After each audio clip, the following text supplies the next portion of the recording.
Hello, friends, and welcome back to r/ProRevenge. Today we have 3 more stories for you. Hope you'll enjoy. But before we begin, don't forget to subscribe to our channel if you're new here and turn on notifications so you don't miss a new video every single day. Here we go. It's my day to buy donuts for the entire office as the new person? Well, okay. As the new person at my job, I was told multiple times that I was expected to provide donuts for the entire office. Normally, that's not a big deal, but 2 people in particular were rude and relentless about the donuts all week. Others joined in also. Apparently, these people recently extorted 2 boxes of Krispy Kremes from someone else. Examples of the behavior: mentioned buying 20+ times, name-calling, interrupted meetings, powered off my computer, losing my work, refusing to answer legit work questions until I buy donuts, on and on. Here's the problem. I was hired in as a senior, 30 years old. I was not necessarily loving the idea of being told to buy donuts over and over. Hazing really did not seem appropriate at this point of my career, or for anyone else. I didn't want to be a bad sport my first week, so I played along. I politely said that I will not have time this week, but will get to it eventually. In terms of the workforce, I was mature, but I was not very mature as a person overall. I needed a creative way to address this problem. On my way to work, I decided to pick up a cheap bag of small powdered Hostess donuts at the gas station. I distributed the donuts one by one, desk by desk, making sure to do so barehanded from the bag. I presented the donuts extremely politely, careful to mask my passive-aggressive FU to the whole forced donut process. The reaction from the staff was a lot of the deer-in-the-headlights look. People had no idea if I was really nice but clueless, or if I was totally saying F you to the entire donut idea. Most people took the safe choice of being pleasant in return. Some people tried to refuse, but I mentioned the big deal about buying donuts and still left a donut on every desk. I had originally considered providing a donut to everyone except the last 2 idiotic pushy people. I started verbally setting it up where they would not receive a donut. However, these 2 idiots were still openly verbally complaining about donuts. As adults, I could tell that this was not going to go away. They could not take a hint to back off. My idea to passively-aggressively snub them was no longer good enough. This had to be more direct. I decided that I was 100% done with these guys, regardless of the consequences. I told them I had another idea. I grabbed a plastic knife from the break room and cut the remaining donut in half, the long horizontal way, so I still had 2 circles. The yellow cake was now visible. Then the most brilliant idea of my life: a new way to hold donuts, 1 donut on each middle finger, with my middle finger in the center hole of each donut. I stopped at both desks. The first guy had his choice of 2 half donuts on my middle fingers. That's right, I was able to give him a double donut middle finger. He now understood that I was completely done with his BS, but he never grabbed a donut. I explained that donuts are actually quite tasty and urged him to take one, but I'm sure I looked like a complete psycho. I was no longer able to stay in character.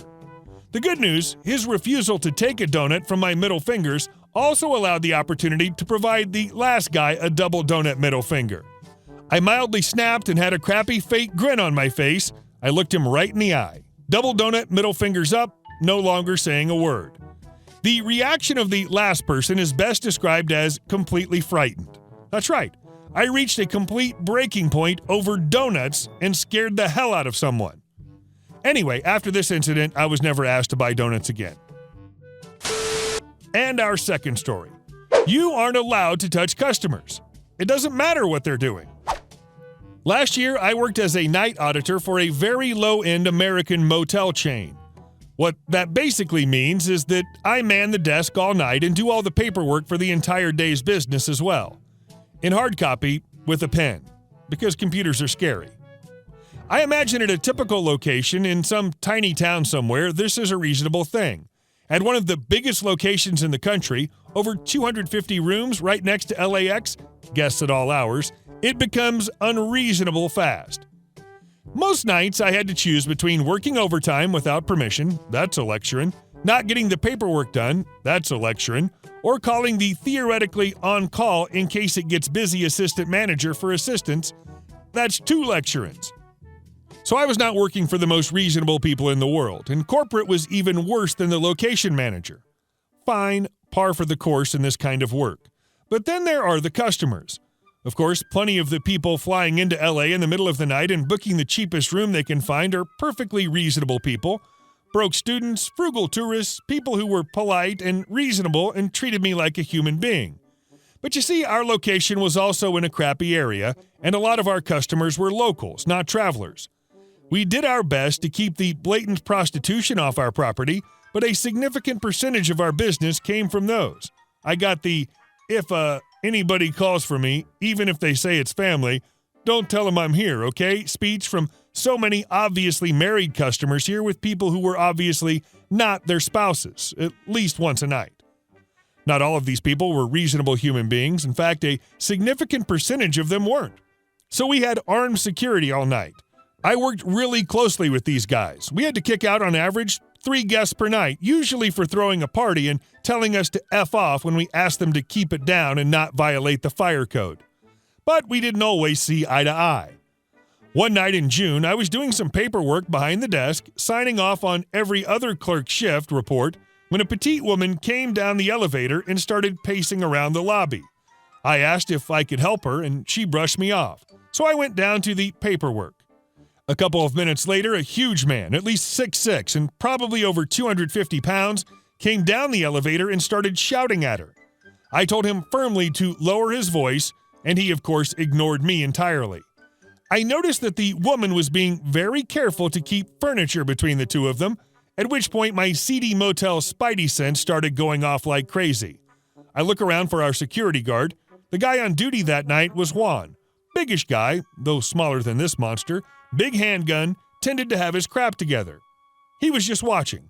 I raise my eyebrows at him, he nods and steps forward. Ask the guy to calm down again, no reaction. This continues for a minute. He's yelling. She's shrinking away. Juan is mostly just watching and telling the guy to calm down, which he doesn't react to. I'm about to kick the guy off the property. Suddenly, there isn't anything between them, and he hauls off and tries to punch her. She staggers back. Juan says, "Hey, knock it off," and steps forward. I look at him in disbelief. Are you really not going to restrain this guy yet? Nope, nothing doing. He tries to hit her again. Juan gets in between them with his hand on his gun. This guy steps around him like he isn't there. At this point, I'm seeing red. I'm not a small guy myself, and I'm ready to break this piece of crap into tiny pieces. I vault the counter, probably a firing offense on its own, regardless of circumstances, unprofessional, and manage to take 2 full steps towards them. Then Juan sees me headed to intervene, which is his cue to finally get serious. He grabs the guy's arms from behind and restrains him. The guy could break free in a second, but he isn't trying. He tells the guy he needs to leave or he'll call the cops. Or? The guy seems to calm down, and he walks out the door. Juan asks the woman if she's okay, and I head back around the desk and call the police. I've had more conversations with dispatchers thanks to this job than anyone ever should. It goes as smoothly as always. Juan sends the lady back up to her room. I wipe out all the keys but hers to wait for the cops. She goes to her room. As soon as the lady's gone, Juan comes over to talk to me. He's PO'd. What the F do you think you're doing? I'm pissed too, I tell him. I'm not going to just sit there and watch someone get beat to hell. He gets an expression like I'm crazy. Man, you know how much paperwork I have to do for touching somebody? And it's part of my job. And my bosses are nice. You don't touch customers, man. No matter what they're doing. They'll fire you so fast. I tell him I couldn't even begin to give a crap. He looks at me like I'm crazy again. The police show up, talk to us a bit. The woman says she'll talk to them and press charges. The thug is handcuffed and is likely to be punished, as the lady had bruising marks on her body. And our last story. Driving my coworker even more crazy. So I started working in a photo lab for a popular store a few years ago, and I was trained by a girl who had worked there for about 6 years. I honestly think she was bipolar or something. Some days she would be super sweet to me, and other days she would rip my head off for the most minor stuff. OMG, Strangelove Nebula, you put a effing marker in the pen drawer? Heads are gonna roll. She always made me really nervous that I was effing up my job, constantly complained about everything I did, and was just a really crazy bee to everyone that worked there. One time, she freaked out and told me that dozens of customers had lodged complaints about me. She never specified about what. When I asked my store manager, he had no idea what she was talking about. She was just nuts, and I think she enjoyed trying to make me feel bad, which is tough because I'm pretty easygoing. Anyways, at the end of the night, I would have to remove this film rack out of the film processor and put it in a bowl of water to keep the rollers from drying out. In the morning, when she would open, she would take it down from the shelf by the sink and put it back in the film processor for the day. In my own form of petty revenge, I began to fill the bowl each night exactly to the brim. I would then set it on the very edge of the top shelf, which was just out of her reach. In the mornings, she would have to stand on tiptoe to get it down, and inevitably the water would slosh down on her as she fumbled with the bowl. She complained at me in passing a few times, but I kept it up. She started hanging up signs that said not to fill the bowl all the way or not to put it on the top shelf, but I ignored these and would cackle to myself a little each night as I did this. She got more and more pissed off, trying to complain to my store manager. He pretty much ignored everything she said because it was well known that she was a crazy drama queen that tried to get everyone in trouble for something or other. Anyways, I guess I cracked her because one day she was trying to complain to him about it and he wasn't really listening and refused to write me up for something so silly. She ended up throwing a notebook at him as hard as she could, and he fired her on the spot. He promoted me to her job, head photo, and I get $1 an hour raise. It's such petty revenge, but I really got a kick out of hearing other coworkers tell me how she would storm out of the lab in a huff with water dripping down her face and a damp shirt every morning. A few times it really just toppled down and soaked her completely. It warms the cockles of my heart. Dripping water hollows out stone, not through force, but through persistence. Ovid. Hey guys, thank you all for watching the video. I'll see you in the next one.